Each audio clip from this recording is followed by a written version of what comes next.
Assalamualaikum warahmatullahi wabarakatuh. Waalaikumsalam.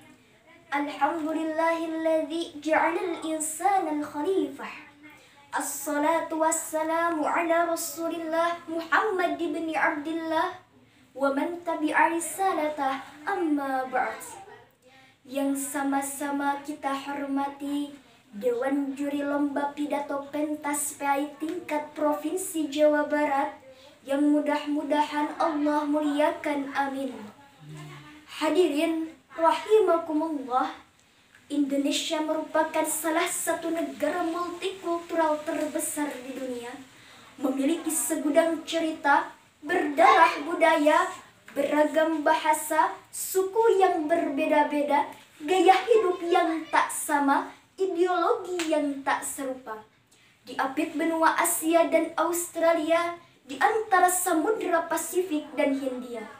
Terbentang dari Sabang sampai Merauke, Indonesia memiliki 17.504 pulau, 1.211 bahasa, 300 etnik, 1.340 suku, dan 6 agama: Islam, Protestan, Katolik, Konghucu, Hindu, juga Buddha.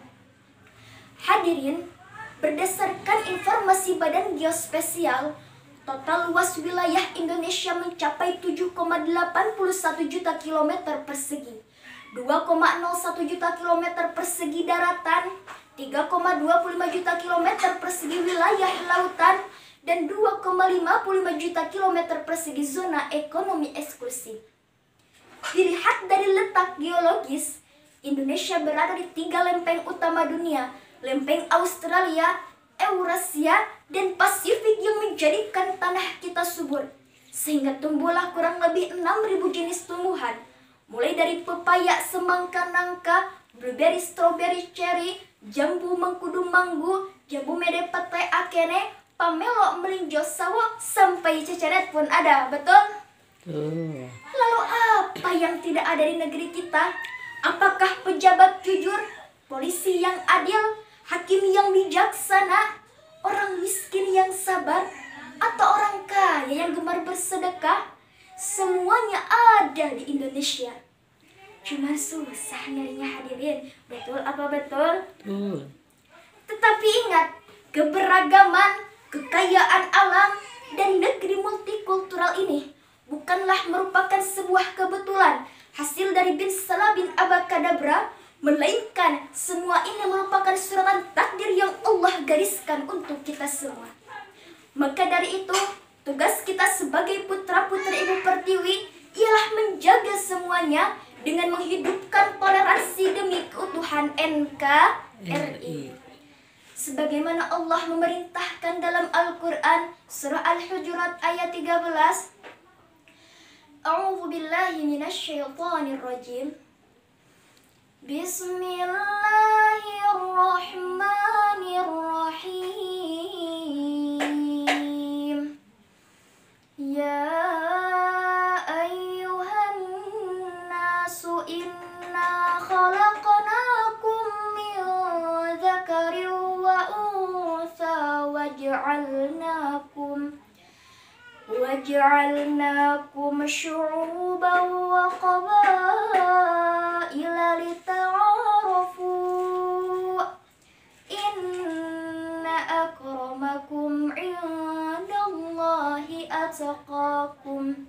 Al-ayah, sadaqallahul adzim, yang artinya, wahai manusia, sungguh kami telah menciptakan kalian dari seorang laki-laki dan perempuan, kemudian kami jadikan kalian berbangsa-bangsa dan bersuku-suku agar saling mengenal.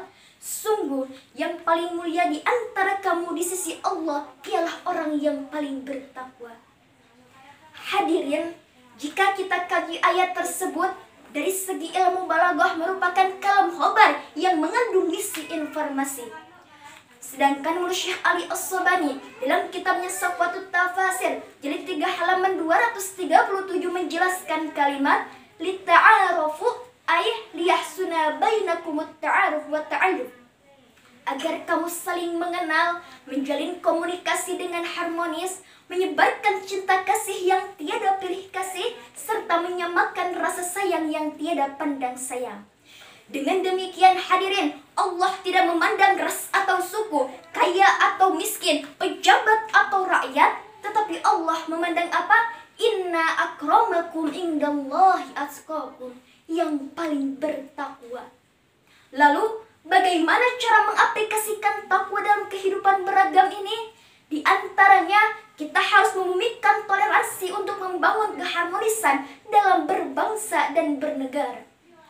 Menurut Asghar Ali Ejoner, dalam bukunya Islam, Teori dan Pembebasan mengatakan, suatu negara dapat bertahan hidup walaupun di dalamnya ada kekufuran. Akan tetapi hadirin, kehancuran di depan mata apabila di negeri ini terjadi penindasan dan intoleransi. Hadirin rahimakumullah, apa itu toleransi? Toleransi merupakan sikap manusia untuk saling menghargai dan menghormati, baik antar individu maupun kelompok, tidak saling membedakan antara yang kaya dan miskin, pejabat maupun rakyat. Namun mengapa hadirin, melihat fakta yang terjadi sekarang di Indonesia, masyarakatnya seperti tidak lagi mengenal apa itu kata toleransi. Perpecah belahan, perdebatan, saling menyalahkan, antar agama, antar mahasiswa, antar desa, antar suku dan budaya, sampai antar tukang asen. Betul apa betul? Yang akhirnya hadirin, hukum rimba menjadi panduan dalam kehidupan.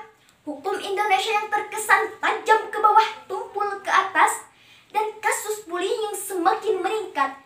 Sehingga Komisi Perlindungan Anak Indonesia atau KPAI mencatat, dalam kurun waktu 9 tahun, ada 37.381 pengaduan kekerasan terhadap anak.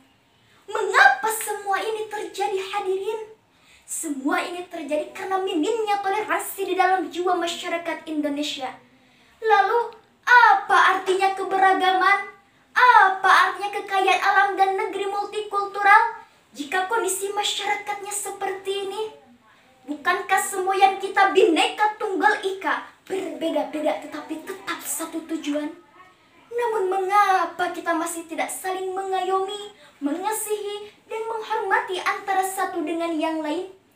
Jangan sampai hadirin, diskriminasi ras dan etnik malah akan semakin mencuat di negara kita, Na'udzubillah tsumma na'udzubillah.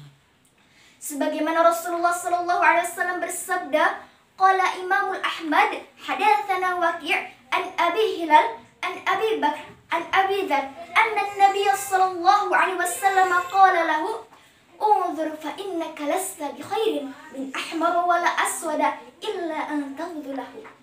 Dalam hadis ini seolah-olah Rasulullah memerintahkan kepada kita untuk selalu berbuat baik terhadap sesama, tidak memandang ras, suku, bahasa maupun budaya, melainkan hanya untuk bertakwa kepada Allah Subhanahu wa ta'ala. Eits, tapi hadirin, jangan sedih, jangan galau, jangan risau. Kita kan sudah dipandu untuk bertoleransi.